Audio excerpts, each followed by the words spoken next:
We're almost there. I just need a little air out.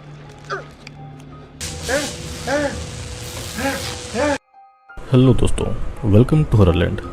आज मैं जो movie आपके लिए लेकर आया हूँ उस मूवी का नाम है the last house on the left. ये मूवी 2009 में रिलीज हुई थी और ये बहुत ही ज़्यादा डिस्टर्बिंग मूवी है। तो मैं आपसे रिक्वेस्ट करूँगा कि आप इस वीडियो को एंड तक ज़रूर देखें। तो इस मूवी की शुरुआत में हम दो ऑफिसर को देखते हैं जो कि अपनी कार में एक क्रिमिनल को अपने साथ में लेकर जा रहे थे जिसका नाम क्रग था। तभी रास्ते में रेलवे क्रॉसिंग आता है और वे लोग अपनी कार को वहाँ पर रोक देते हैं और इतने में एक दूसरी कार इनकी कार को टक्कर मार देती है जिससे कि दोनों ऑफिसर घायल हो जाते हैं। फिर दूसरी कार में दो लोग बाहर निकलते हैं जिनका नाम फ्रांसिस और सैडी था जो कि उस क्रिमिनल के साथ थे और उसे बचाने के लिए वहां पर आए हुए थे। फ्रांसिस क्रग का भाई था और सैडी क्रग की गर्लफ्रेंड।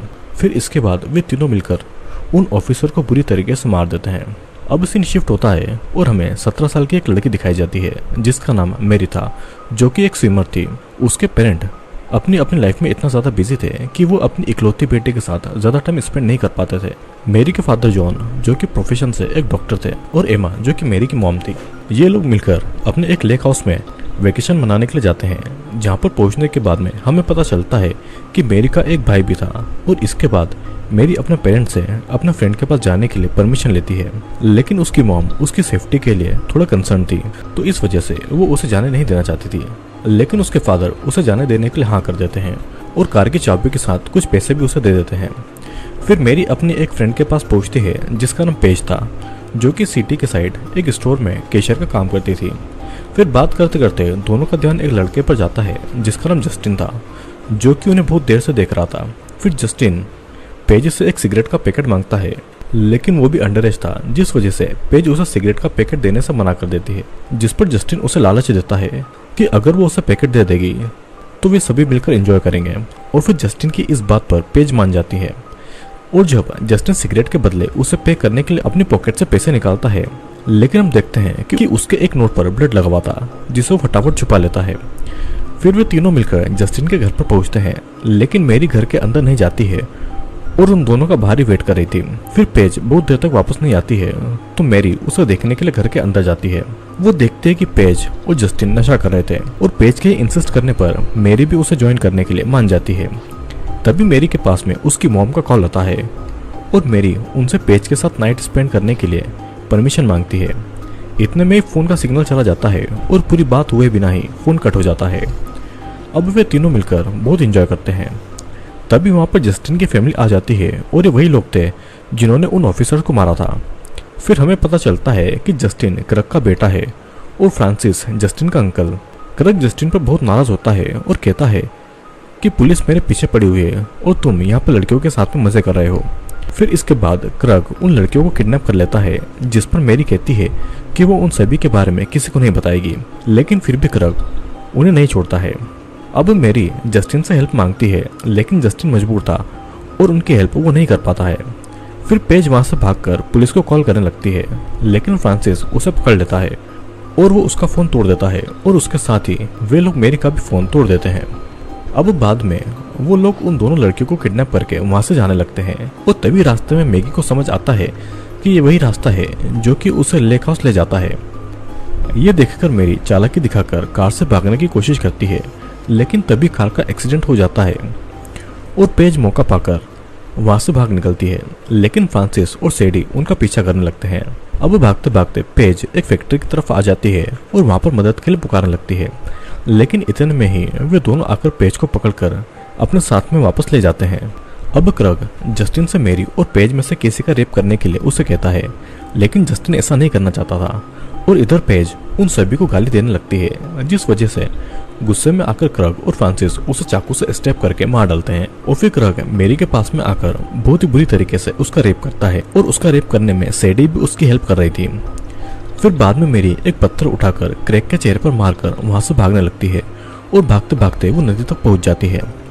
तभी क्रग उस पर गोली चलाने लगता है लेकिन मेरी को एक भी गोली नहीं लगती है और वो तैरकर नदी पार करने लगती है। फिर जैसे ही वो नदी के किनारे पहुंचती है तो मेरी को एक गोली लगती है जिस वजह से वो मारी जाती है।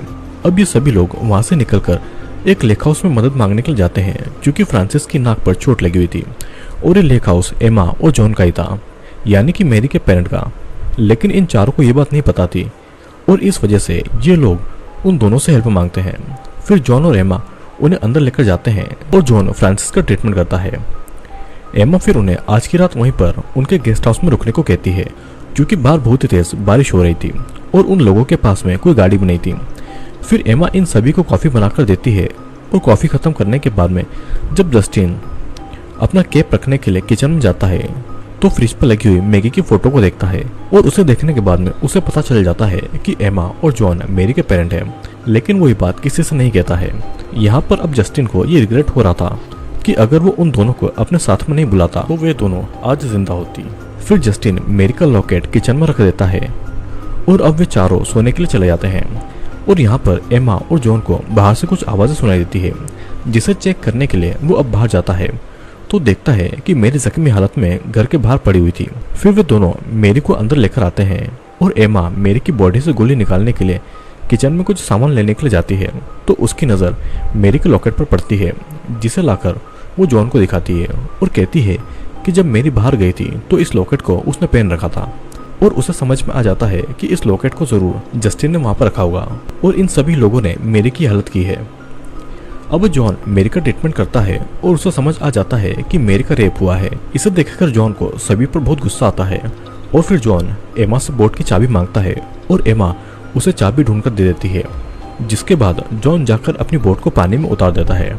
इधर हम देखते हैं कि गेस्ट हाउस में वे सभी लोग सो रहे थे, लेकिन जस्टिन को नींद नहीं आती है और जस्टिन क्रक के पास में रखी हुई गन को उठा लेता है। इस तरफ एमा किचन में होती है और फ्रांसिस भी वहाँ पर आ जाती है। फ्रांसिस का ध्यान फ्रिज पर लगी मैगी के फोटो पर नहीं पड़े, इसलिए वो फ्रांसिस से फ्लर्ट करने लगती है और फिर उसे एक ड्रिंक बनाकर देती है। और इतने में ही फ्रांसिस बाहर हॉल में आ जाता है और वो मेरी को देख लेता है। तभी एमा पीछे से आकर फ्रांसिस पर हमला करती है और फ्रांसिस एमा को मारने की कोशिश करता है, लेकिन तभी वहाँ पर जॉन भी आ जाता है और फ्रांसिस के हाथों को घायल करके उसके सर में हथौड़ा घुसाकर उसे मार डालता है। अब दोनों गेस्ट हाउस में पहुंच जाते हैं और जस्टिन हाथ में गन लेकर वहीं बेड के पास में खड़ा होता है, लेकिन वो इन दोनों को कुछ नहीं करता है और गन जॉन को दे देता है। गन की आवाज़ सुनकर सैडी की नींद खुल जाती है और जॉन सैडी को शूट कर देता है, जिससे कि गोली उसे छूकर निकलती है और फिर वो भागकर बाथरूम में छुप जाती है। फिर एमा और जॉन सैडी को ढूंढकर मार देते हैं और क्रग भी खिड़की से कूदकर बाहर भागकर इन लोगों के घर में घुस जाता है। इधर हम देखते हैं कि क्रग घर में आ गया है और वो वहाँ पर अपने भाई की लाश देखता है। उसे वहाँ पर खून से सने हुए कुछ कपड़े भी दिखाई देते हैं। ये सब देखकर उसे कुछ समझ नहीं आ रहा था कि इन लोगों ने उसके भाई को क्यों मारा और अब ये उसे क्यों मारना चाहते हैं।